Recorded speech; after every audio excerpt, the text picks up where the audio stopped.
প্রিয় দর্শক, আজকে আপনাদের সাথে আলোচনা করব ভারতবর্ষে মুসলিম শাসনের ইতিহাস। কিভাবে ভারতবর্ষের মুসলিম শাসন আসলো সেই ইতিহাস সম্পর্কে আজকে আমাদের আলোচনা।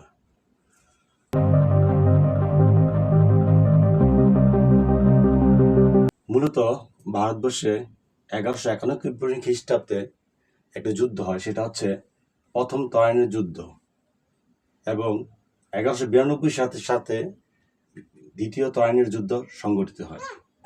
তো এই যুদ্ধ মূলত ঘটেছিল পৃথ্বীরাজ চৌহান বনাম মোহাম্মদ ঘুরির ভিতরে। তো এই মোহাম্মদ ঘুরি উনি ছিলেন গজনি, একটি সাম্রাজ্য ছিল আফগানিস্তান এবং তার আশেপাশে এলাকা নিয়ে। আর পৃথ্বীরাজ চৌহান ছিলেন ভারতীয় যে বিভিন্ন রাজপুত যে রাজ্যগুলো ছিল তার ভিতরে সবচেয়ে শক্তিশালী একজন রাজা ছিলেন এই পৃথ্বীরাজ চৌহান। তো 1191 খ্রিস্টাব্দে যে প্রথম তাইনের যুদ্ধ সংঘটিত হয়, সেখানে কিন্তু পৃথ্বীরাজ চৌহান জয়লাভ করে।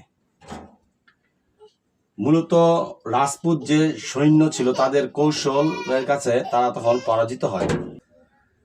তো মূলত 1191 খ্রিস্টাব্দে যে প্রথম তরাইনের যুদ্ধ সংঘটিত হয়, সেখানে মোহাম্মদ ঘুরি এবং পৃথ্বীরাজ চৌহানের যে বাহিনী মুখোমুখি হয়। তো সেই যুদ্ধে কিন্তু রাজপুত সৈন্যরা কিন্তু এই মোহাম্মদ ঘুরির সৈন্যদেরকে পরাজিত করে দেয়। এবং তখন এই মোহাম্মদ ঘুরি আবার চিন্তা করলো যে কিভাবে এই পৃথ্বীরাজ চৌহানকে পরাজিত করা যায়, এবং সেই হিসাবে উনি প্রায় দীর্ঘ 1 বছর যাবৎ পরিকল্পনা করলেন, এবং পরিকল্পনা করে উনি 1192 খ্রিস্টাব্দে আবার এই দ্বিতীয় একটি তরাইনের যুদ্ধ সংগঠিত হয়। তো যেখানে পৃথ্বীরাজ চৌহানের সৈন্য এবং মোহাম্মদ ঘুরির সৈন্যরা শক্তির দিক দিয়ে কাছাকাছি হলেও ওই সময় মোহাম্মদ ঘুরির সৈন্যরা কিছু কৌশল অবলম্বন করে। তো সেই কৌশলের মধ্যে অন্যতম ছিল যে মোহাম্মদ ঘুরি এবার তার যে ঘোড়াসওয়ার বাহিনী, দ্রুতগতির ঘোড়াসওয়ার বাহিনী, এটার সংখ্যা উনি বৃদ্ধি করেছিলেন। আরেকটি বিষয় ছিল এই পৃথ্বীরাজ চৌহানের যে রাজপুত সৈন্যরা, তারা সাধারণত সূর্যাস্তের আগে কোনো যুদ্ধে সংগঠিত হলেও তারা অংশগ্রহণ করতো না বা করতে চাইতো না, তারা মূলত সূর্যাস্তের পরে করত। কিন্তু মোহাম্মদ ঘুরি কি করেছেন, উনি ওনার সৈন্য নিয়ে সূর্যাস্তের আগেই এই পৃথ্বীরাজের বাহিনীর উপরে হামলা করেন, এবং সেই যুদ্ধে পৃথ্বীরাজ চৌহান পরাজিত হয় এবং মোহাম্মদ ঘুরির সৈন্যরা জয়লাভ করে। তো এভাবে মূলত 1192 খ্রিস্টাব্দে পৃথ্বীরাজ চৌহানের পরাজয়ের মধ্য দিয়েই ভারতবর্ষের সর্বপ্রথম মুসলিম যে শাসন, সেটার সূত্রপাত ঘটে। তো এই তরাইনের যুদ্ধে ওই সময় ঘুরির সেনাপতি ছিলেন মোহাম্মদ কুতুবউদ্দিন আইবেক। যে মোহাম্মদ কুতুবউদ্দিন আইবেক ছিলেন তার সেনাপতি। তো এখানে জয় লাভ করার পর এই এলাকার শাসনভার এই মোহাম্মদ কুতুবউদ্দিন আইবেকের কাছে দিয়ে মোহাম্মদ ঘুরি আবার তার যে সাম্রাজ্য সেখানে ফিরে যান। তো এই আইবেক ছিলেন, এই কুতুবউদ্দিন আইবেক ছিলেন একজন দাস।